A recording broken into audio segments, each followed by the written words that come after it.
Good morning, good afternoon, good evening. We're delighted that we are meeting up again on Today's Africa with your host, Dr. FM. And we're delighted that you have made time to be with us today. Today is a very, very special day. Um, and of course, Love Be Afrobeat Music Talk Radio is an online radio that's very, very unique. It's live 24/7. There's so many programs, so many um, genres of music, and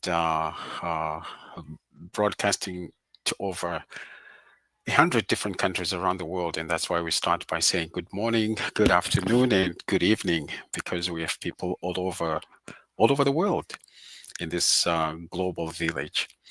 And today, as we come to really the end of February, which in most um,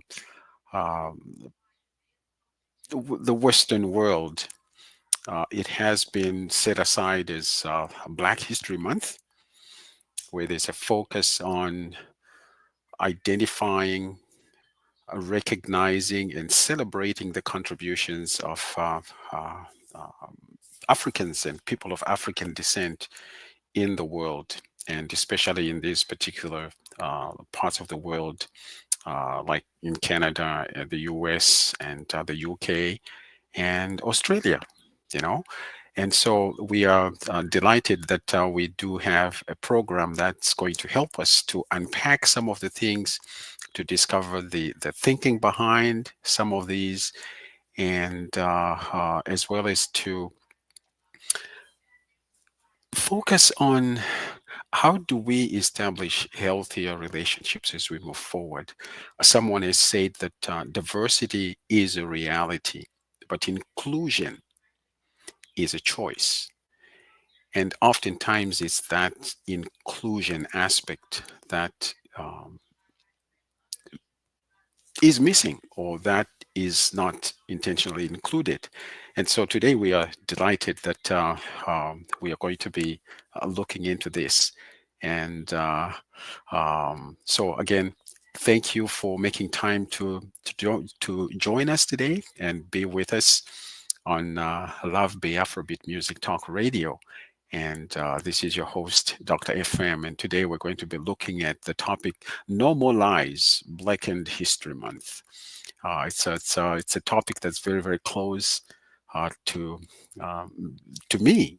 And I like to believe that it would be to many of our viewers and listeners as well. So please, if you have not yet logged in and subscribed to this channel, please do that and share the channel with others as well. We are live on Facebook, on YouTube, and LinkedIn, and of course StreamYard, which is one of the most safest platform to use when it comes to these podcasts that we have today.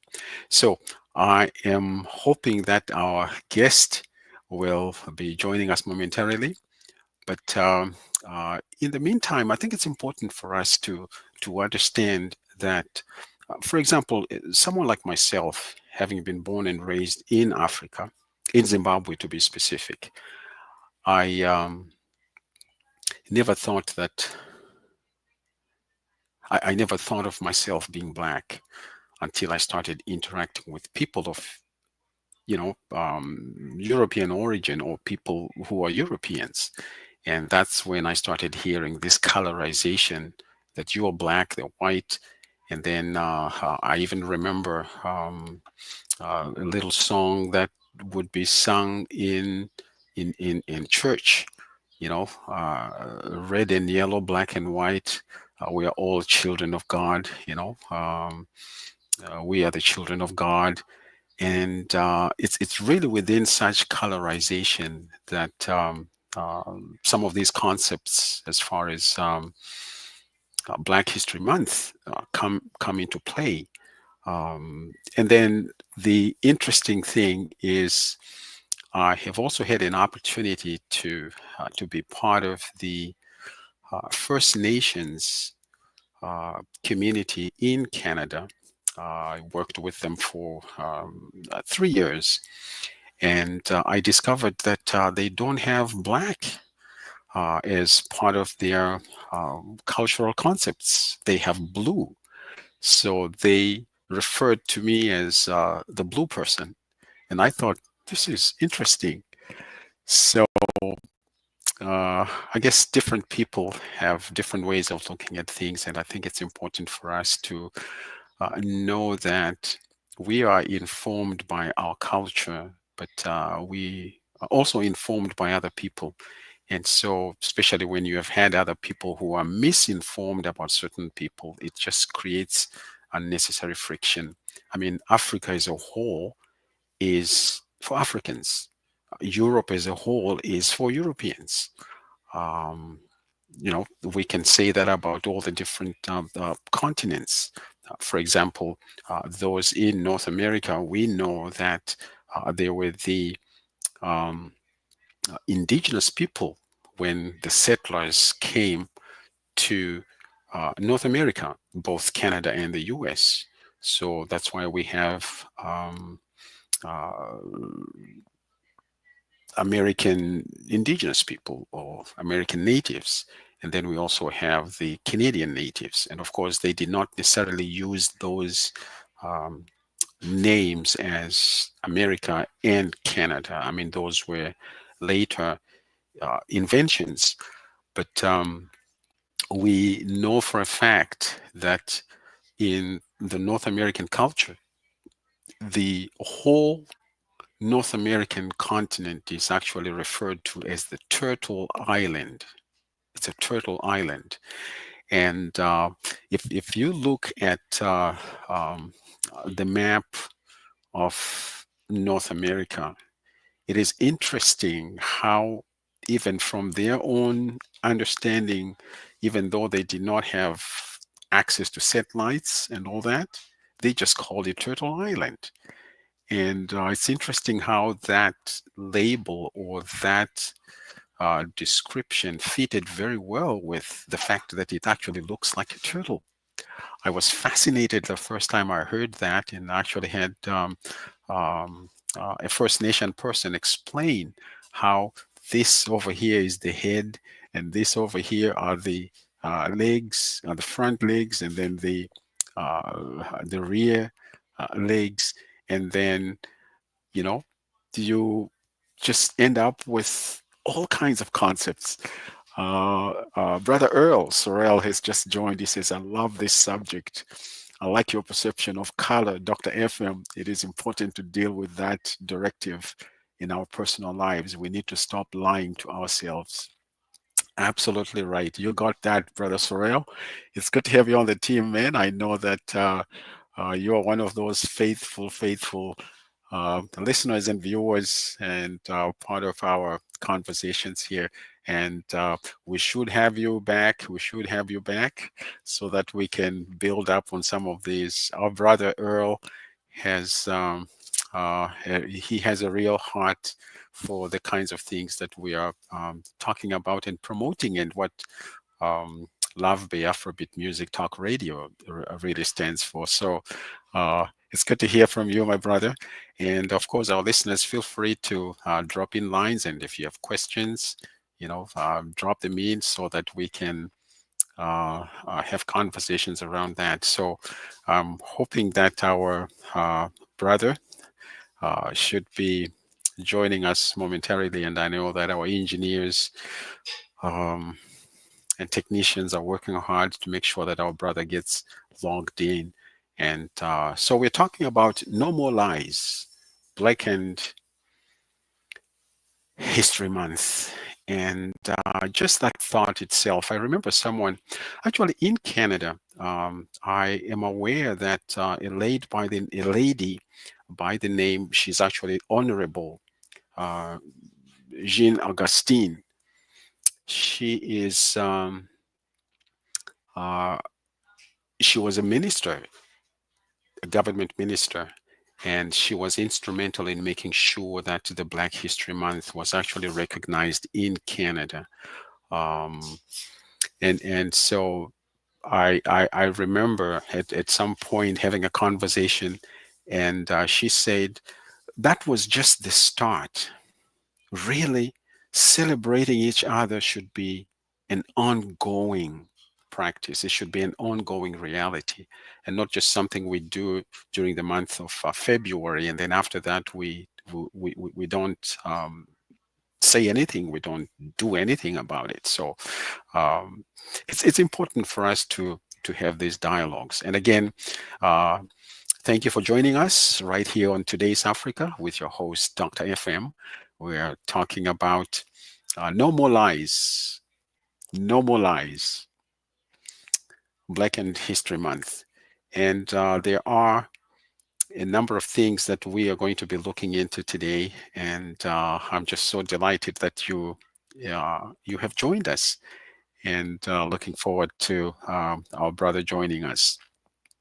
So, again, we're talking about this colorization concepts, where we find that people have been called something, and over a period of time, of course, you start to believe it. Let me give you another example. The the First Nations in Canada, I'm sure some of us remember that they used to be called Indians. They used to say Red Indians. I think that was the term that they even used. Um, and so when people from India started coming to Canada, I guess the settlers realized, oh, well, these are the real Indians because they're coming from India. So why then would we have called them Indians, the indigenous people in Canada? So that in itself created another set of dialogues, because all of us, you see, when you are misinformed, when you get the right information and you use it objectively, it really helps you to become a better person. It helps you to establish better relationships with the people around you. And so I guess from that dialogue, they realized that the people from India are the real Indians. And of course, they are real Indians. I remember working with Moose Cree First Nation in Northern Ontario in Canada. The HR director is or was from India. And so I remember one time he was he was making a presentation to everybody, on matters pertaining to employment environment. And I think somebody made mention, or he came across something that he was reading, and it says Indians, but referring to the First Nations or indigenous peoples of Canada. So he says, yeah, of course, this is what they've been telling you, but you know that we are the real Indians, right? And I got a chuckle out of that because it's so true that people from India, they are the Indians. And so the fact that our North American brothers and sisters were referred to as Indians when they were not really Indians because somebody thought that they had arrived in India. And so that's how they came up with that. But of course, in Canada, there are three distinct groups of people. So we have the Métis, who are really from indigenous women and Europeans. And so they just realized that they have been misinformed, and so they were giving all this information to people which wasn't really true. I see that our guests have arrived. Ambassador Reverend Ladi Thompson, we're glad you're here, and I see Dr. Barbara as well. We have been waiting, um, should I say actively or anxiously? But I guess you as Rev, for us to talk about anxious, I don't think you would like us to use that word. So I will refrain from waiting anxiously. We're delighted you have joined us. Thank you for being with us. And you know what? I know this is a topic that is very, very close to your heart. No more lies. Blackened No History more lie. Month. No more lies. So, who is Ambassador Thompson? Well, Ambassador Thompson is Reverend Thompson. Yes. I trained as an architect originally, then I got the call. I'm a man of the cloth. I consult security globally, but my passion is before I leave this earth, things have to change for the man of melanin. That's you and I. That is wonderful. So yes, you are a man of the cloth, and obviously that in itself um, throws in different perspectives in terms of your perspective on life and how you relate to the world around you and to everybody else in this global village. So, uh, why would you be excited? I know you are excited, but why would you be excited about a topic of this nature? What's your deepest connection? What's your connection to this topic? Okay, I'm About going to tell you this. I started out in the killing fields, in the missionary fields, when I saw people in the name of religion slaughter others without a twinge of remorse. I began to search out the answer to it. I wanted a solution. I didn't want palliatives. So I began to research and found out it was a global problem. It was local, but it's a global issue. It's based on the devaluation of human worth. Okay, that's the very root of it.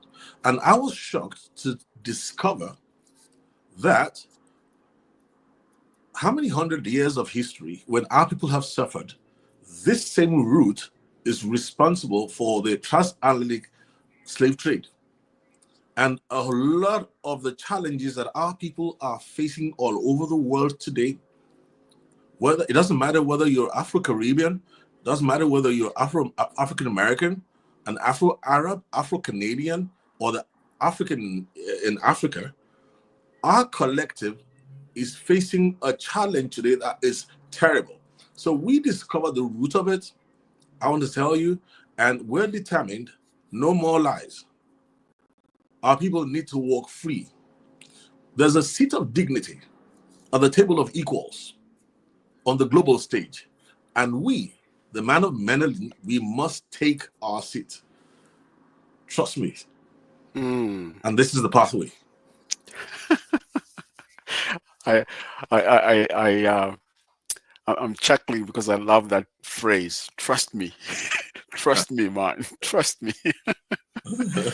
Because we are certainly moving forward. We're not moving back. And I hear you making reference to the devaluation of humanity and of our people over the years. And I think I look at that, Reverend Thompson, and I say to myself, I think there's so many expressions and elements of ignorance. And I think even for us, because from what I'm hearing from you, this is a new day. You're saying, listen, this is what has been happening, but we're not going to sit around and say, well, let things slide. No, we're rising up to actually say, like I also liked what you said. There's a seat available. You know, the seat of dignity at that table, and you and I are now in a position to make contributions and bring in a perspective that will help change the world, transform um, the world around us, because it is a new day. Dr. Barbara Stewart, welcome. We're glad you joined us. Thank you. Uh, would you It's a pleasure to kindly be here again. Oh, we're glad you're here. Now, would you take just a minute to let us in? Why who is Dr. Barbara Stewart, and why is this topic of interest to you? Yes, I can tell you are from another perspective. You are a person of color. I'm not too sure whether you like that phrase, but you are a person of color. Now, why is this of interest to you? I know I'm being facetious here. For me, I see myself. I'm an African, like we say black, and I keep saying, and we've said it on this show before, there's no place called black, there's no people called black. We are Africans and we are proud to be Africans. And my passion is, if for this topic is, we are at the place that we are educating our people, transforming our people, having a mind shift from the lies that we've been told over the years, allowing our young people or youth to feel inferior because they don't want to identify with who they are. A matter of fact, they don't even know who they are because we've been told all sorts of lies by colonial masters that we buy into that and we integrate ourselves into it, that at this point our young people do not want to associate themselves with Africa or as Africans. As young as they are, they want to have that change of the color of their dark, pretty skin. So for me, this is a path that we're taking that I'm so passionate about, and I'm glad that Love Bay was able to bring Dr. Ladi on to be able to share with our viewers the truth of Blackened history. We are changing the narrative of what has been spoken over the years. So with that, I will just leave it there. Thank you very much. You have said quite a mouthful there, and very well presented, I must say. And could you let us know what, like, yes, I know who you are, but our listeners are probably saying, okay, so who is Dr. Barbara?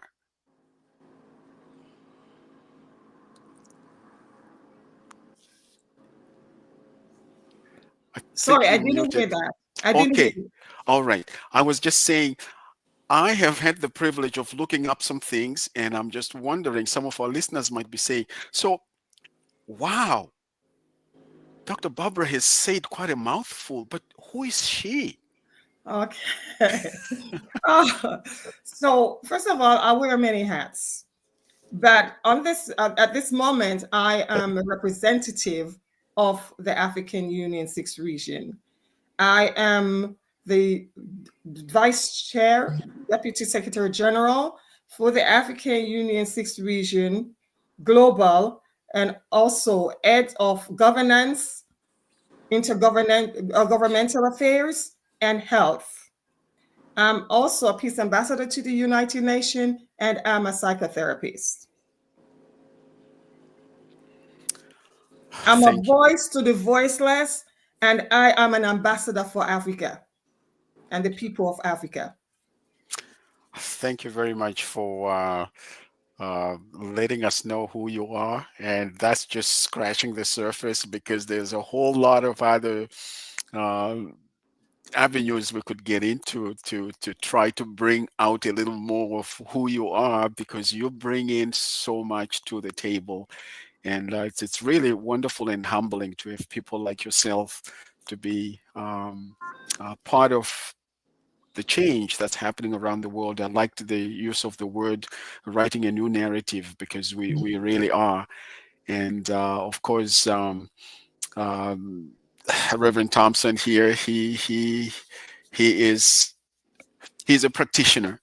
And I'm really delighted that both of you could join us today. And again, to our viewers, thank you for joining us on Today's Africa with your host, Dr. FM.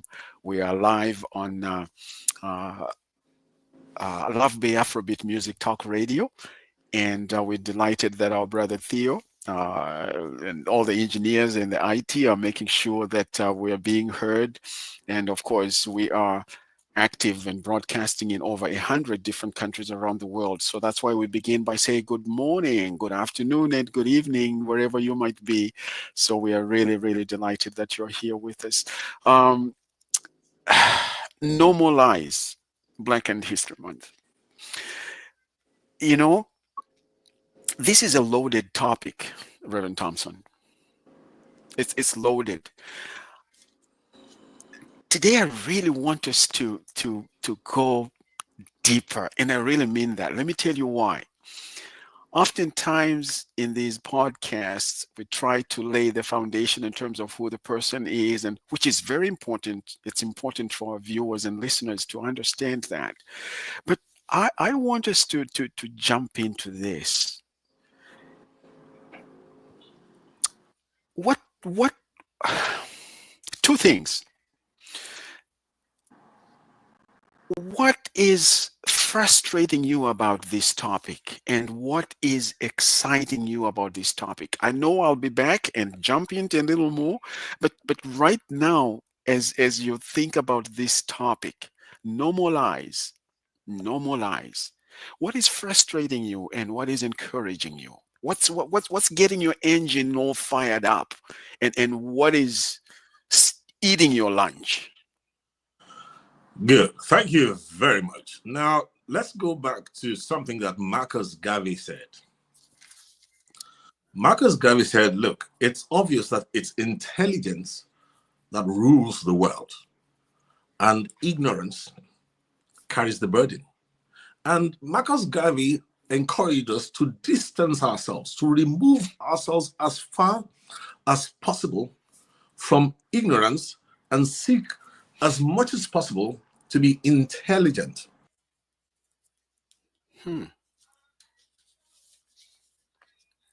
Have not listened to his counsel. And I'd like to build on that by talking about the work and the legacy of one of the brightest scholars that has ever been produced among our stock. I'm talking about the man who used to make contributions to Marcus Garvey's Negro World. He used to write articles regularly. I'm talking here about the man that we claim to be the father of Black history, who would be insulted to even hear that anyone would call him the father of Black history. I'm talking here about Dr. Carter G. Woodson. I know you know who he is. He was like a protege, as it were, of W.E.B. Du Bois. But there's a legacy he left behind. Next year is going to be 100 years. If we listen to his legacy, if we just go back and examine the instructions he left behind, first of all, we knock ourselves on the head because we have been the enemies of ourselves. That seat of dignity has been waiting for us. It's not the enemy that has overrun us. It's not the history of the past that has kept us down. And listen to me, because this really gets to me. Every second a child is born who's of African extraction, no matter where that child is on the face of this planet, that child is born into a life that doesn't promise much. A short lifespan, mediocrity, would eke a living out, a life devoid of the best of medical health care, will never have access to the best of finances, socioeconomics.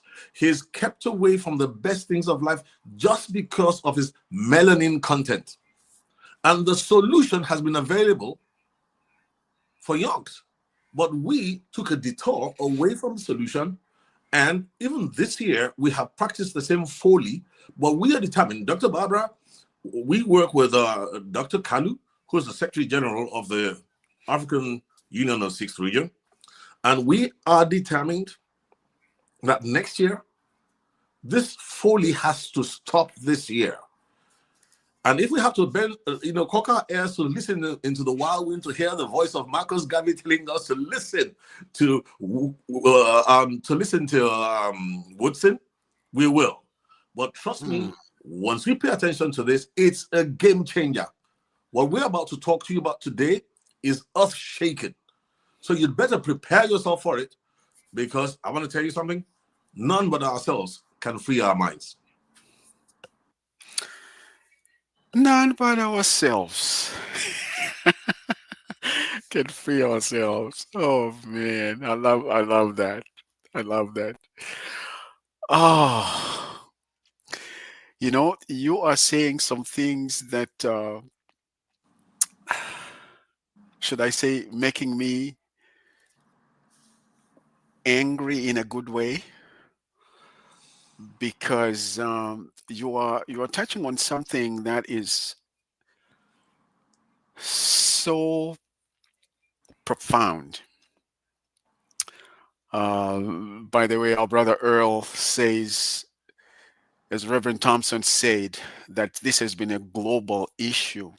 As a consultant with a focus on educating business managers and executives, the purpose of their responsibilities in leadership, I use this statement that I developed in my message. No one can make you feel equal if you do not prepare for and or ready to accept the responsibility that comes with it. This is the problem with people of color, as they claim to be. Dr. Stewart said it best: be who you are, not following the lies of others. Brother Earl, I agree with you, but when I see statements like this is the problem with people with color, those kinds of generalizations, my brother, they tick me off. So let's not say that. Let's not say that. There are some of us who think along those lines, but let's avoid generalizations, because we've been generalized a lot. People just throw in words about, this is who you are. Africans are like this, or people of African, Jamaicans are like this, Nigerians are like this, South Africans are like, but that's not true. So let's remain objective. I really liked the reference to the buffalo soldier. Intelligence rules the world. Ignorance carries the burden. You're right. One of the statements I heard from Dr. Ferris. Dr. Ferris is a First Nations educator in Canada, one of the first people to receive a PhD in Indigenous studies in Canada. She would go to the library to find information, and there wasn't anything written about it. So she would do the research herself and go into the community to talk to people, and she was able to complete her PhD, and I salute her. She says, education, true education is true education is empowering. It's empowerment. And I think Marcus Garvey was absolutely right. Intelligence rules the world. And so it's very, very important that we educate ourselves. I liked the focus that our brother Earl has as well, educating business managers and executives about the purpose of their responsibilities. Can I say something here? Yes, sir. I'm going to tell you, it was W.E.B. Du Bois who first thought that education was the solution. And when you read his book, published I think 1903, The Souls of Black Folk, he has much floated that idea that education was the solution. However, when Carter G. Woodson, who was the second African-American to get a PhD from Harvard University, in 1933, he wrote a book titled The Miseducation of the Negro. And what did he reveal in that book was the fact that don't put your trust in education, because they have engineered education to perpetuate your bondage. And he went further than that and located the root of the problem. I'm going to describe it to you like this. Listen, don't forget that architecture of thought comes at different levels. Now, let me use this example for us. You remember this little game, a little toy called the Rubik's Cube? Mm-hmm. Yeah, that came out in the 70s. A professor, a fellow architect, who brought out that game. Now, it has a color harmony that once you distort the color harmony, it gives you 46 quintillion options for you to restore the balance. And that's why you can give a Rubik's Cube to a man, he will never solve it. He gives it to his son, who will never solve it. For 10 generations, they won't solve it. Yet, listen to this. If you take a person of average intelligence from anywhere and furnish that person with what we call the algorithms, The cube that 10 generations could not solve will be resolved in 5 minutes. And that's why we need to listen intently to the so-called father of Black History Month, because he left a legacy behind that we have disobeyed. He stood on the shoulders of Du Bois. And I want to remind you, what I'm about to tell you is really earth-shaking. Don't forget that even when he spoke in those days about the solution, he was so far ahead, he was expelled from the NAACP and other intellectual circles. That is, the brightest minds could not keep up with what he was saying. Now, when he was expelled from NAACP, he said something, I'm going to paraphrase it a bit. He said, look, let us banish fear. If we modernize it, we say, let's banish cowardice. Let's banish corruption. Let's banish confusion. He said, listen, they say I'm a radical. I am a radical. Dr. Carter G. Woodson said so. I'm a radical. I'm ready to act. If I can find brave men, let's upgrade it. If I can find brave men, women, boys, and girls to help me, look, imagine a community with a global spread that has no history. In that case, it has no worthwhile tradition. It becomes a negligible factor in the thought of the world. And it stands the danger of being exterminated. And he said, listen, I am a radical. Now, what we're about to tell you here is a radical departure from anything you've ever heard before. Oh my God, it's going to upset the apple cart. Trust me. I believe you. I believe you. This is powerful. Dr. Barbara, you are listening in. What are your thoughts based on just a few of the things that we have just been talking about? Like, what are you processing right now? Fill us in. I'm so excited. Honestly, I am so excited because the truth has been made known. And like he said, the what was termed as Black History Month is far from what the intended truth was supposed to be. And for almost 100 years, this has been going on, because next year will be the 100th year of the anniversary of Dr. Carter Woodson. So having this been heard is mind blowing, and I just want I'm here sitting and wishing we had more people to be hearing this, and I'm here sitting and saying to myself too, that I hope you understand that this is an ongoing dialogue that will need to be put in place to be able to change or bring the change that we're looking forward to. So I'm just so excited, and thank you, Reverend Ladi. Thank you, Dr. Efeb Ost, for having us here. This is exciting. I'm just like, this is the kind of podcast you don't want to just swing by.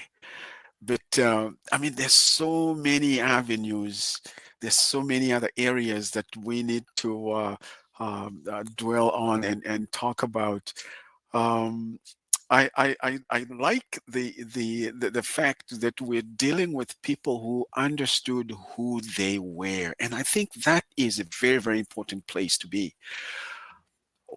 One of the things I keep reminding my younger brothers and sisters, and even the older ones sometimes, is we cannot run our lives trying to prove a point to other people about who we are, because when we do that, we're putting so much energy trying to prove who we are. We don't need permission from anybody to prove who we know who we are, and we should know who we are. And when we know who we are, then I think it gives us that platform that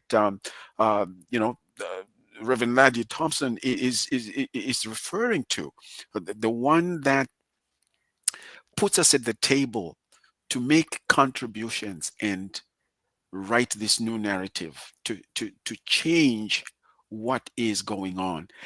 And I mean, I'm just saying this is exciting. I mean, when you think of guys like Dr. Woodson and their contributions, man, the thing is, why why are we not listening? Is it because we don't have access to that information? Is it because someone has created a barrier? Good.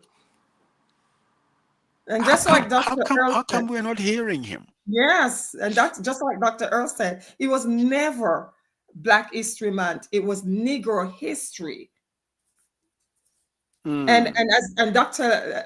Reverend Laddie will get more into that. Also, this is not, like you say, just a one-time podcast. It's a movement that is starting. It's a movement that is starting, and we are bent to see the changes take place, especially in our young people.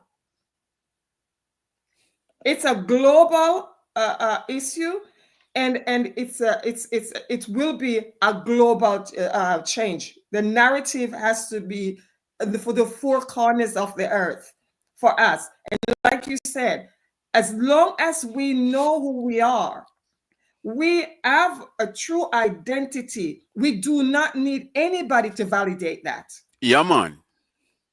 We do not need anybody to validate that. You're absolutely right. And unfortunately, if we are not focused, it's so easy for us to focus on what's being said to us, what's being said about us, and then we get derailed.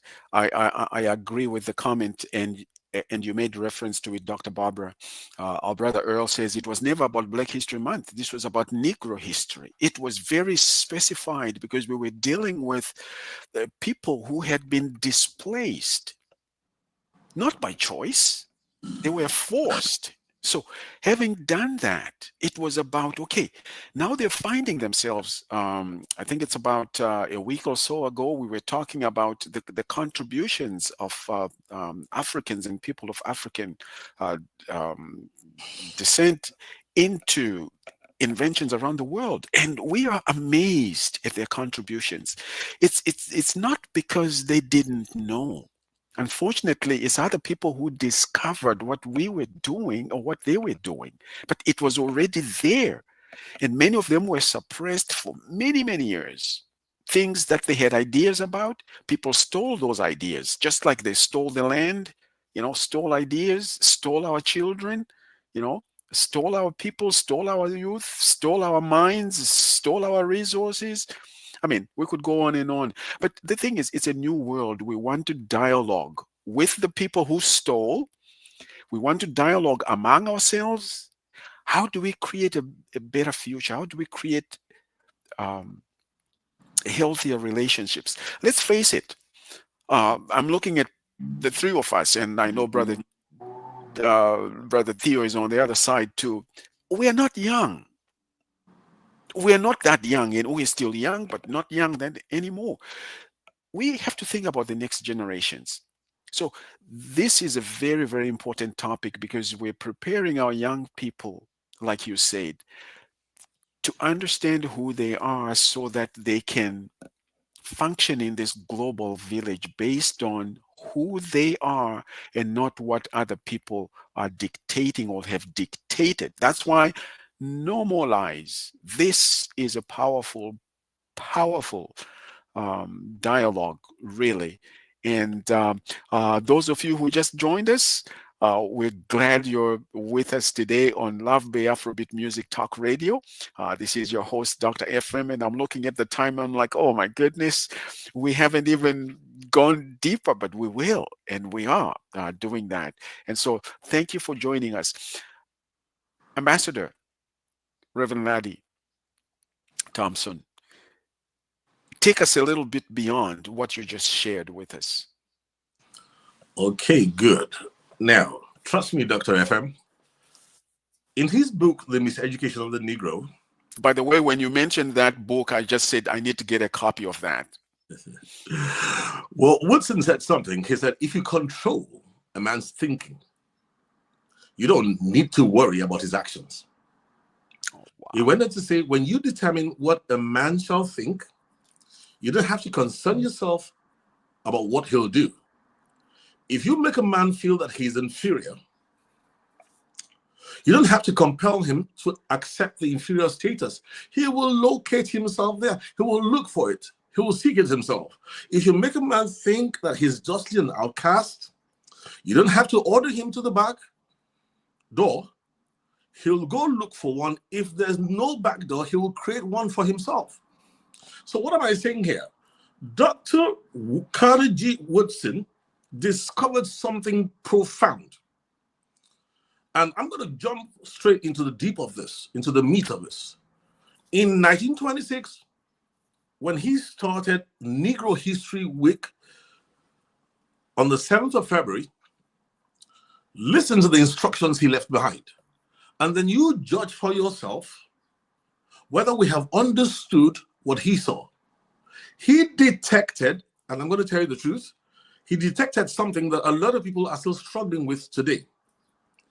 When he talked about the miseducation of the Negro, he was talking about the incorrect, non-healthy, spiritually draining disinformation, misinformation that's being processed through enculturation, education, politics, finances, socioeconomics. Look, all the mind molders of culture.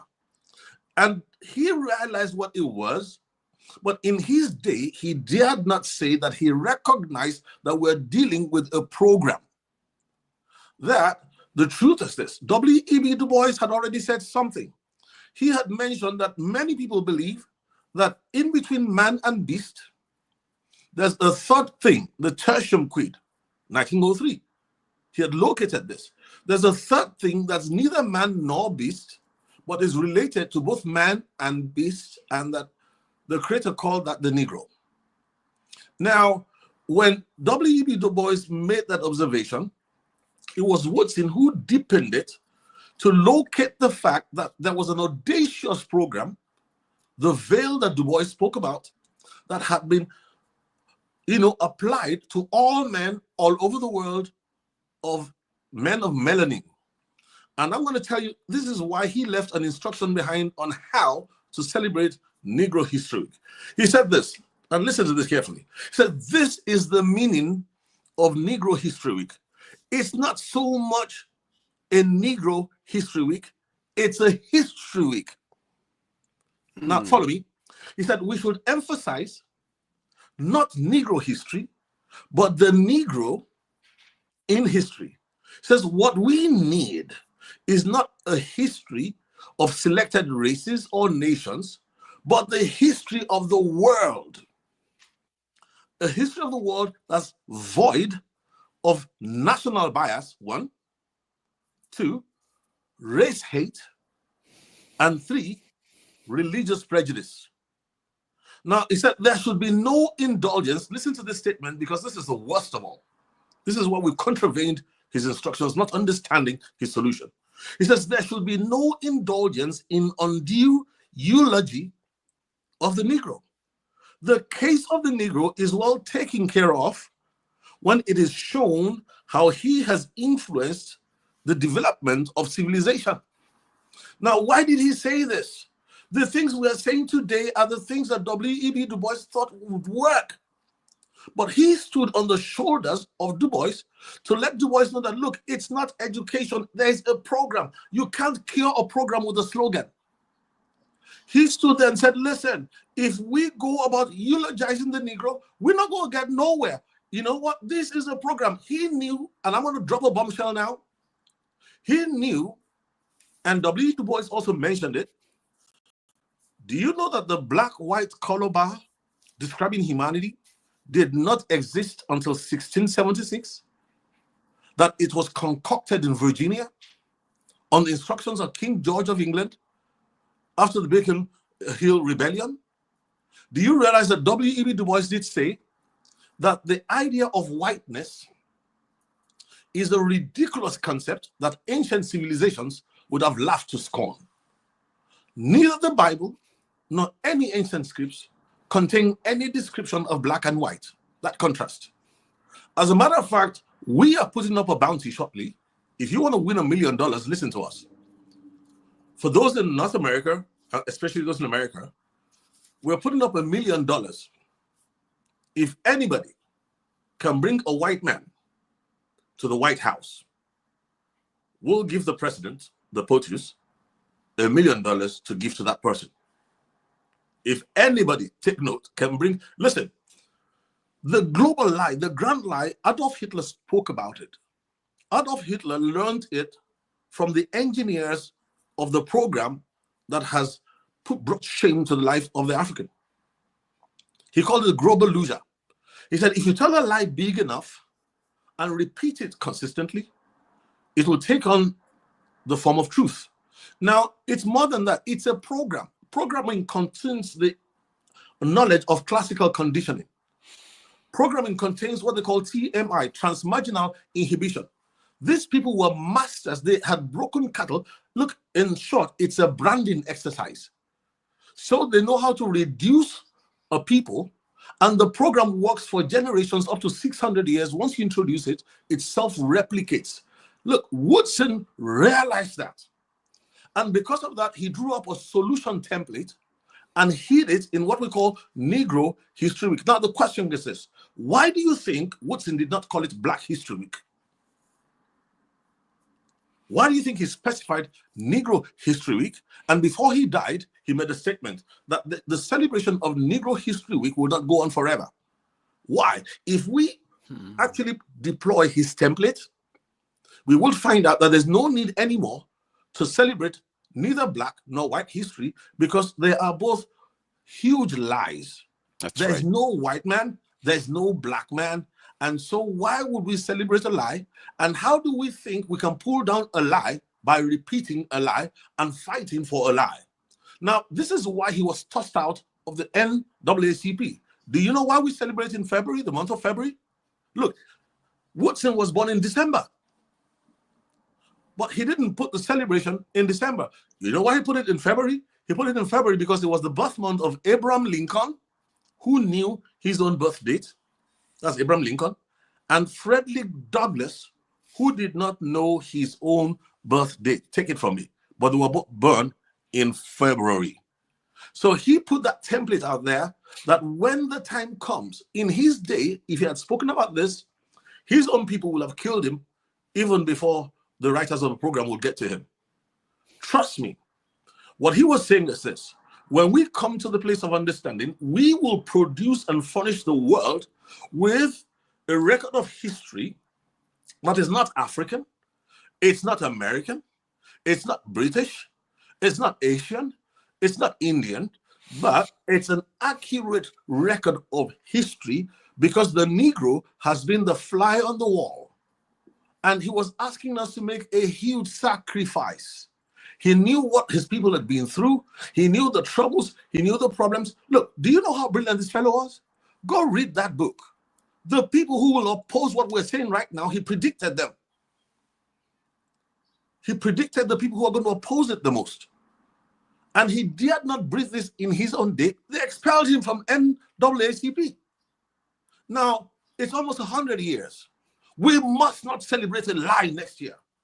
His legacy was to destroy the color bar. His legacy was to make sure that we realize that both black and white are lies. We have ethnicities. God never created a black man, and God never created a white man. But you see, we've been in the darkness so long that when the light comes, whoever brings the light, you take that person as an enemy because it hurts your eyes when you've been in darkness for too long. But trust me, our children and their children's children, they understand the digital world of programming. They know that a program outlives the programmer. So what Dr. Carter G. Woodson left behind for us as a legacy in the Negro History Week was a peace-building template that will neutralize evil that slavery has ever done. We're talking reparative justice, we're talking retributive justice, and we're talking restorative justice. Trust me, if we work together, next year should be the last time anybody ever mentions Black History Month. That's why we call it Blackened History Month. Note that there are no white Americans. The program never talks about a white American. So why do we talk about Black Americans? You're either American or you're not. And if you think I'm the one making this up, I'll take up the notes of Woodson G. Carter and show you where he wrote the stuff. He foresaw it 100 years ago, and we're still struggling with it till today. Why? Because as a people, we have been processed. The Tasham Creed, they processed us. They prepared a package for us. It's the most audacious program that has ever been launched. It's evil, but it's brilliant. That's why they consider us as emotive, intuitive, unscientific, and that we're incapable of critical thought. But Dr. Carter G. Woodson left a template behind: peace building. The Abraham Lincolns of today, the Frederick Douglasses of today must join hands to wipe out the greatest lie ever told since Genesis. Wow. To those of you who are just joining us or have been with us, I'm sure you are not reading between the lines, but you are hearing it straight from the horse's mouth here. Ambassador Reverend Ladi Thompson, thank you for these profound words and insights that you're sharing with us. I guess our brother Earl makes a very important point as well when he says, you know, there's a difference between who we are and who we think we are. And I think knowing the truth about ourselves is something that is really non-negotiable. And I'm saying to myself, Reverend Thompson, what kind of platforms need to be created to share this kind of information? Number one, you were right in saying that over a period of time, we have received ways of learning that have emerged from outside of our own culture. And that's fine because we're part of the global village. But I think if we are not, according to the word you used, and that's, it just struck up a chord within me. We have to be analytical. We have to receive information and process information because somebody has processed that information before it came to us. And if we are not at a place where we are able to say, okay, wait a minute, what has just been said? Let's look at it. I heard what you said about, and I think you were making reference to the fact that people have at some point thought that education was the solution. It was everything. Education is not everything and it's not the solution, but it gives us options, because when you are informed, you are able to say, okay, now this makes sense, this doesn't, what do you think? And we dialogue. But unfortunately, some of our dialogues are really not as inclusive as they should be. So my question to you and to Dr. Barbara as well, what kind of environments, what kind of platforms need to be created beyond Love Bay Afrobeat Music Talk Radio, which is a unique platform? Really, really grateful to Madame Janice and our brother Theo for creating this. But what other platforms need to be created so that we can write the narrative, take the word beyond at a faster pace? Well, Dr. FM, you have provided the answer already. Amazing. But you just spoke out the answer. Now, let's remember that a program cannot be stopped by a slogan. Mm-hmm. And that's why Black lives can never matter. because there was never any black life. There were only people who believed a lie and took on the persona of the tertium quid. So this is an interesting thing, what you've said. If we want this problem to be solved, the first thing we need is to remember that algorithms, remember the Rubik's Cube? We said simple algorithms, you'll solve a problem in 5 minutes that some couldn't solve in 300 years of history. So the first algorithm is this, and you named it already. Listen, I'm a preacher, so let me come from theology. The Garden of Eden had harmony and man was living in peace. When the dragon was going to send the serpent into the garden, he didn't give him a machine gun. No. He didn't arm him with a nuclear device. No. He gave him a narrative. He took a narrative into the Garden of Eden. The woman believed it.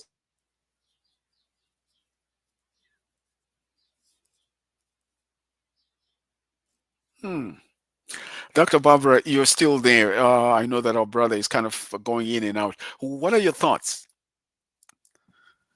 Faith cometh by hearing, and by hearing the word of God.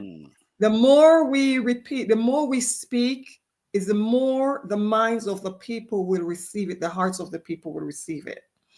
And I believe that one thing that you talk about, the different things that was stolen from us, but I think the biggest thing that was stolen from us is our identity and the way we think and the way we're allowed to think. Because it's just like when we talk about the Bible, we talk about Israel being taken out of Egypt.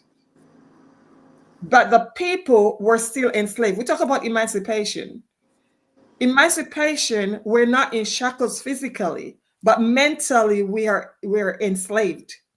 And until we become emancipated mentally, psychologically, emotionally, we will always be, and that's what Reverend Ladi is talking about, decoded and using, changing the narrative, you understanding that you cannot use the same principle, the same concept that was used to enslave us, to free us. So this is like I said, it's a movement. It's a lot of work needs to be put in, but as we come together collectively, understanding what we are about, we will see it happen. It's not an overnight thing, but see, we're here now. It has begun. That's right. Reverend Ladi. Thank you. Now, for instance, look at what you just said. When we get the narrative right, one of the first things we're going to ask for, every form, talking about identity, we'd never want to see the option black-white on any form anywhere in the world. Whoever does that is an enemy of humanity.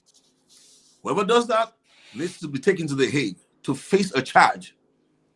Okay? So what are we talking about here? Look, Western civilization was able to rise because it believed in scientific exactitudes. So the question you want to ask yourself is this: how come a people who believe in scientific exactitudes, how come when it came to the question of identity, are ready to settle for something that has no basis in reality, has no basis in science, has no basis in history, a phantom, a lie, and then it spread globally to the point that we all take it in? Excuse me, whether it's in Canada, it's in America, it's in the UK, it's in African nations, we don't want to see no option on the form black-white. That is absolute nonsense. These are the things, they look innocent, they look harmless, but listen to me, Brown versus Board of Education, go ask about that case in America, United States of America, on segregation. Brown versus Board of Education was taken up all the way to the Supreme Court. And the Supreme Court was able to rule that segregation in schooling was detrimental and it was not constitutional. And why did they do that? Somebody brought evidence.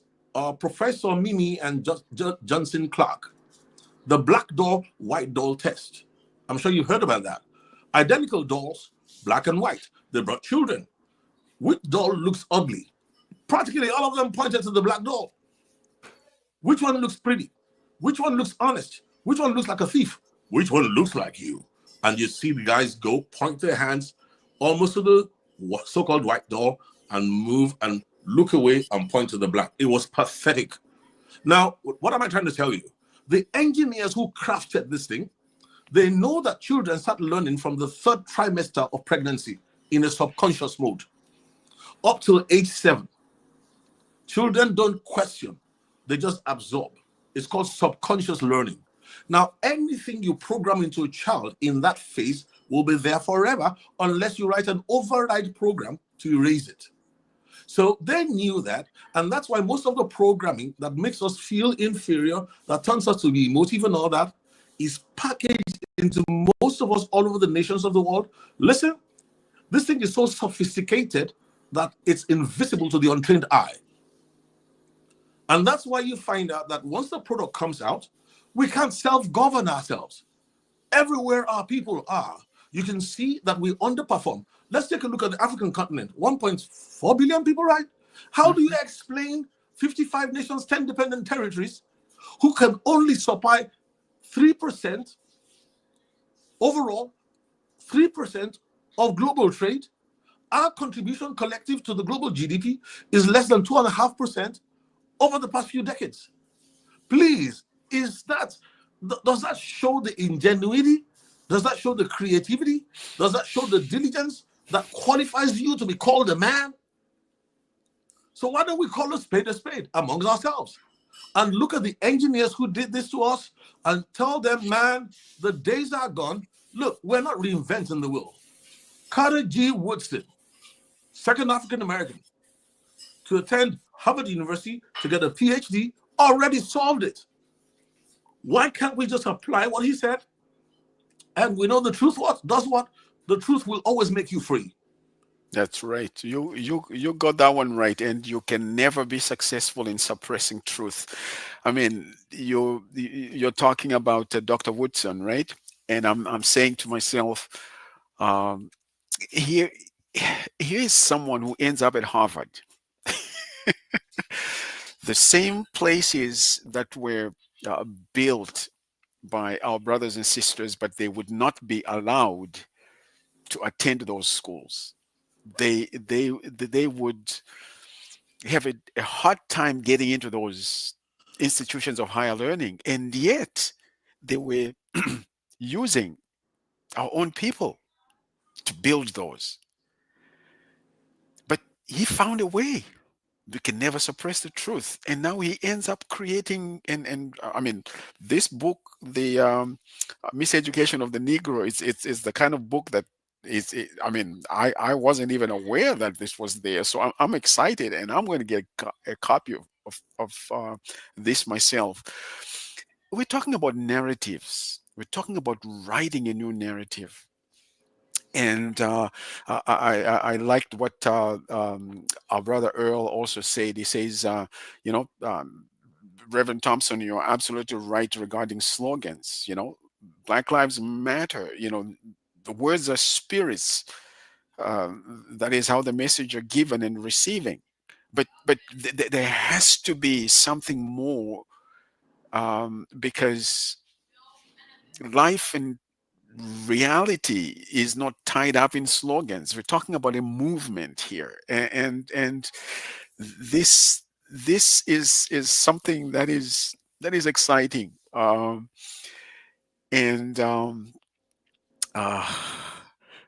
movement pick up pace. What kind of platforms do we need to create, Dr. Barbara? Reverend Ladi Thompson, what kind of environments do we need to create to have this kind of understanding spread? Well, writing programs takes a certain level of architecture of thought that's not found in the streets. Writing a program is like writing a constitution. To write a program, you must understand all the elements that have to be in place. Now, listen to me. The narrative is just one part of a program. Part of programming is the use of icons. Part of programming is the creation of templates. Okay, let me use Dubai as an example. The Arabs had the same problem until a while ago. Then all of a sudden, one Arab got up and wrote a new program. What did he do? Let me give you one of the narratives of the program. For if you've ever been to Dubai in the UAE. Now, this is amazing, but you read the book Common Knowledge, one of the most commonly repeated little stories in Dubai amongst the Emiratis.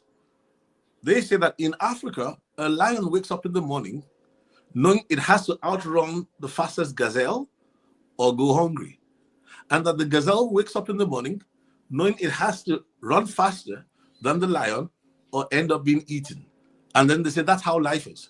Now, that little narrative was introduced because the Emiratis felt defeated. They didn't feel that they were champions. But you see, as that little snippet you just heard tells them that they are the ones who are the lions. They won't tell you that in that story. And the gazelle is everybody who visits Dubai and brings their money to spend. And all the people who they're fleecing. Because it's a predator-prey paradigm. So what they're saying is that we realize that this whole world is about competition, eat or be eaten. So they introduced narratives. I'll tell you a second thing they did to show you how you need to create a template. The founding fathers of Dubai, in the middle of a desert, at a time when there was nothing in sight, built a skyscraper and made sure that all the standards of the building codes surpassed every building standard in the world. Everybody laughed them to scorn. In the middle of a desert. The parking, look, they did things that looked crazy, but what they didn't realize was this. The man was setting a standard. And he was telling his children, any building that's going to go up in Dubai, we don't settle for second best. We look for the best and we do better than the best. You see what I'm saying? He set that up. So you have templates. We can't really sit down and teach people this. I mean, we can teach people how to write a program here, but we're going to have to sit down and prepare the narratives. Let the narratives go to media because media is a force expander. Okay? So we're going to prepare the narratives. That one goes to media. We're going to look at education, the curriculum. We're even going to look at the reverse engineering. We're even talking about, Dr. Barbara will tell you, there's a need for healing. Now, this will surprise you. Do you realize that we're not the only victims in this story? Do you know that when the color bar was first created, Italians were not white. Irishmen were not white. The reason why they were rewarded with whiteness was to have them look down on us. And that's why W.E.B. Du Bois also said something. He said, listen, whiteness has been given to the people who they used to call them clay eaters, hillbillies, rednecks, all sorts of funny names. They were rewarded with whiteness and they were made to believe that they were white so that they would join into the equation, feel superior to us, be empowered economically, so that they are a barrier between us, Africans, the man of melanin, and the so-called European. Look, you don't want to get into this thing. You'll be shocked the utter lies that were put together into this construct. So we are going to have to go. I'll give you an example. Do you realize that zoological exhibitions until the 1930s took place all over Europe, where they used to have Africans in cages with monkeys? The Bronx Zoo, Otabenga, was brought from Congo. And then people will pour into the zoo, and you see an African in a cage with a monkey, orangutan. Do you know the message you're passing into the brains of the people? And don't forget, Africans too were going to the zoo. Now, these exhibitions were held all over Europe, including America. Now, it was a 360-degree operation. Listen, the triangle for transatlantic slave trade was perfected before the first slave was shipped out of Africa. And so you see, there's so many spin-offs here that we're going to have to sit down and write what we call the reverse programs on override. I'll give you an example. Look at the way quietly The Afro-Caribbean is hating on the African who is in Africa. The African American is hating. It's called divide and rule. Now, what everybody don't realize is that the people who wrote the program was just a handful of people who can be traced. When we apply exactitudes and intelligence to this thing, we can trace the families. They are the ones who persuaded that, listen, what happened was that at the rebellion, the Beacon Hill Rebellion, they lost a lot of money in Virginia. So the King George in England sent an instruction, says, make sure this will never happen again. Why? Because poverty-stricken people of all ethnicities from all over the world got together and rebelled against the rich who were the minority. Now, to prevent that ever happening again was why they sat down and said, wait a minute, let's write a program. The most noticeable are these ones, they're darker skinned than everybody else. So why don't we call them black and everybody else will call white? And we're now going to, look, it was codified into law. I think it was 1681 that the first time black white ever entered a document to legalize the black white thing was in 1681 to prevent intermarriage. Now, do you see that? Eugenics. So you see, if we're going to tackle this thing, look, Albert Einstein said, you cannot solve a problem with the same level of intelligence you had or knowledge that you had when the problem was being created. So today, we are going to have to well, for the college professors, I mean, I'm going to tell you the truth that scares me about W.E.B. Du Bois' brilliance. He had already said something ahead of time. No, let me put it, Freddie Douglass. No, it was Booker T. Washington who said something. He says, look, there's a certain class of race problem solvers who don't want the patient to get well. Because as long as the disease holds out, they have not only an easy means of making a living, but also an easy medium through which to make themselves prominent before the public. Listen, amongst our people, there are those who are prospering based on this problem. So the handouts that are given to us, look, the reason why the handful of the thinkers who are there are doing this to us, they are sponsoring Black History Month because they know it takes us farther away from liberty. So we collect some little money here and there. Now, people who are collecting some sums of money to perpetuate the bondage, they want to elongate it. Listen, it's all there in the books 100 years ago. They knew the products. They knew that this is what we'd do. Those with advantage want to maintain the advantage. So you'd be shocked at some of the reactions against this. I mean, somebody was talking to me the other day.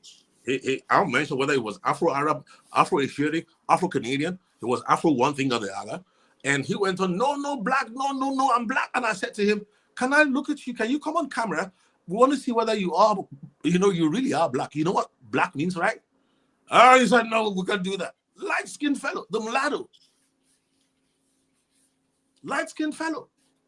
But that's where he is. So he's going to protect that position. Even though he ain't even black. So you see what we're up against? Wow.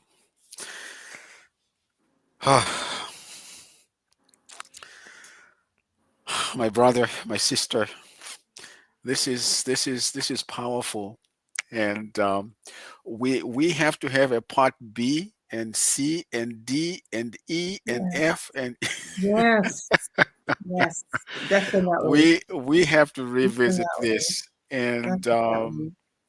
this is the kind of information that really must be shared, because we're not talking about slogans here. We're not talking about just I liked the statement you made about the program has to go beyond the person who created it, the programmer. But we're talking about a movement here. We're talking about a new day, something that I believe has to include all of us. It really has to include all of us. And even though it has affected us as Africans and people of African descent, we need to ensure that we are doing our best to include everybody else, because we are journeying together as a human race. And I think the more we intentional about including others, the more we are able to gain traction. And oh my goodness, this is Love Bay Afrobeat Music Talk Radio, and we're delighted to have Dr. Barbara Stewart and our brother, the ambassador, the Reverend Ladi Thompson. We're talking about normalize as far as the Blackened history, um, because there are people who have imposed titles and concepts on us, and we're saying enough is enough. And for us to do that, it has to be a new day, uh, to write a new narrative. And so again, I'm just so delighted that we've had this opportunity, and I'm looking at our time, and I'm like, oh my goodness, we have to have you back. And this is not a threat; it's a promise. Mm. We have to bring you back, and thank you very much for joining us today, and to our viewers and listeners. I would imagine you've been in for a real treat here, and it's not the end. We still need to build on this. Closing remarks, closing comments. If now is to the tail end of our time together, I will start with Dr. Barbara Stewart. You have said a lot, profound things. Is there one or two things that stand out in terms of this is what I'd like to leave with you? I'd like you to remember this. By the way, I want you to know this. Is there something that comes to your mind, or there are two things, one or two things you would like to highlight in terms of parting words? So first of all, I just want to ask, just before I say what I want to say, I just want to let you know that His Excellency Dr. Macaulay Kalu, who is the Secretary General for the African Union Sixth Region, your brother, sends his greetings. He's actually just flying back from South Africa, Mm, so been traveling extensively. So or else he would have appeared also here. So I just want to say that. Um, One thing that, as Reverend Ladi, Ambassador Reverend Ladi, share the truth, exposing the lies is one way to go, because if we don't expose the lies, we would not know what the truth is.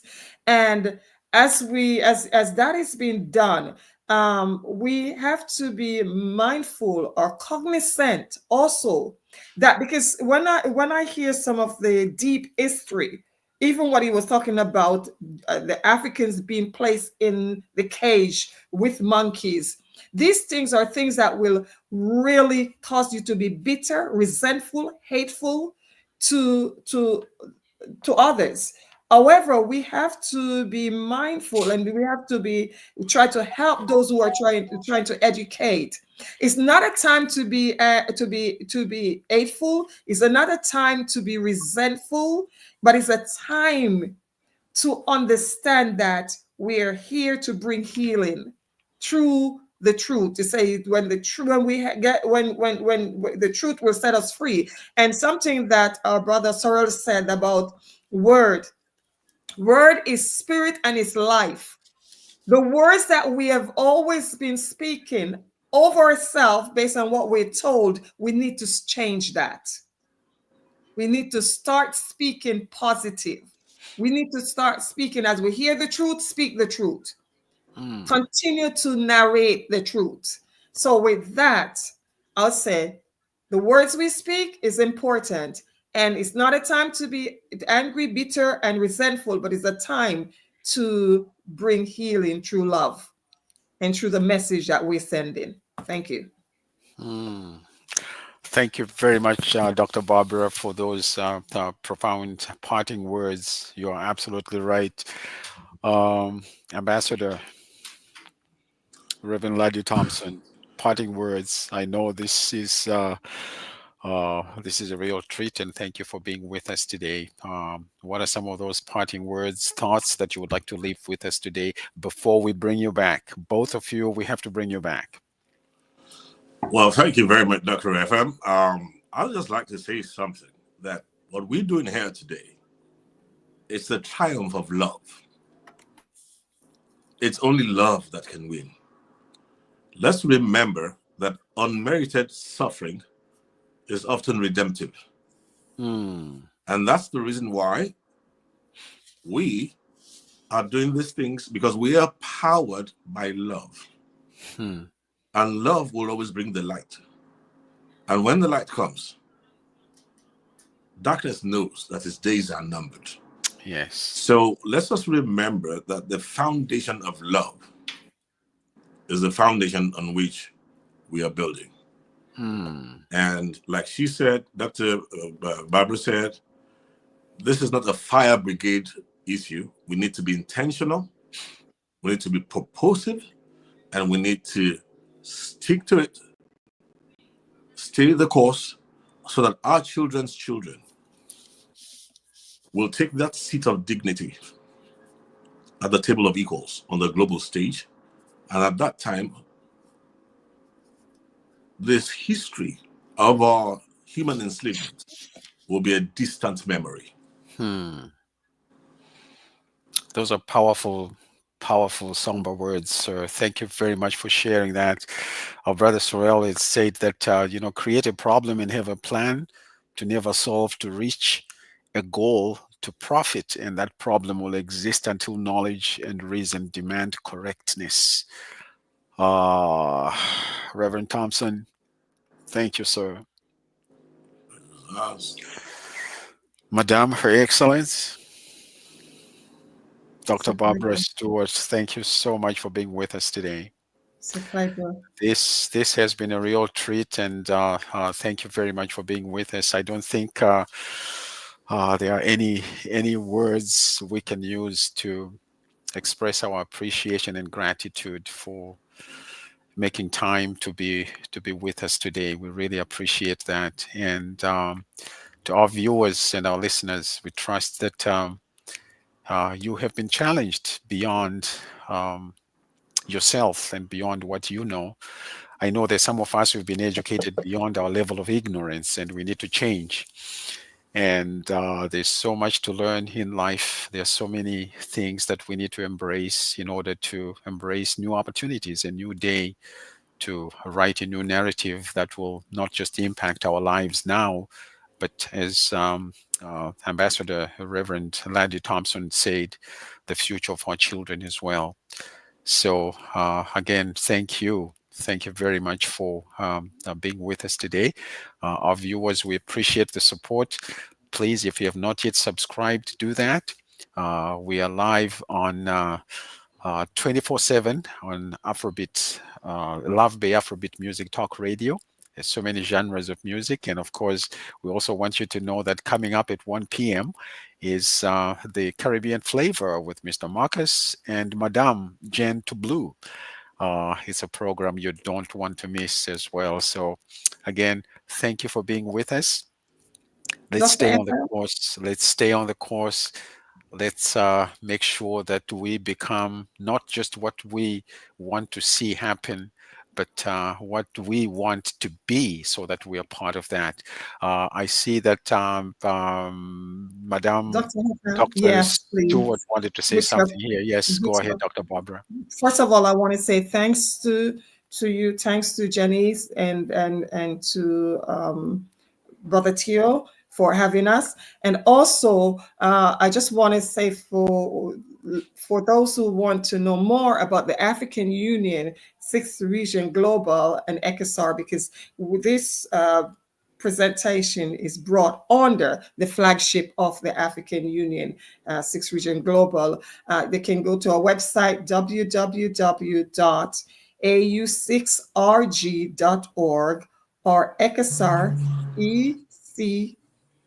ECASR.org. So excellent. You're welcome. And also, I would like to be able to connect with Brother Earl. Yeah. Oh, definitely. We will to bring him on this movement. We will facilitate that. We will. Our brother Theo is very good at this. He will link you up. Likewise, yourself.